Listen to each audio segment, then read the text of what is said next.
So maaga pa ngayon, so maghahanap ako ng kung saan ako mag-i-stay. And ito yung view dito. Dito ito sa may TC Hill, dito sa Cotabato City. And sobrang silent and walang ingay talaga ngayon. So ito yung view dito. And also the Catholic Church is here.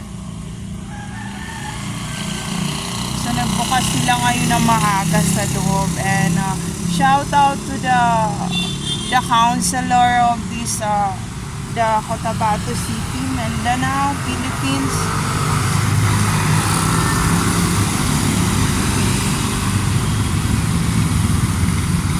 So ito yung view dito.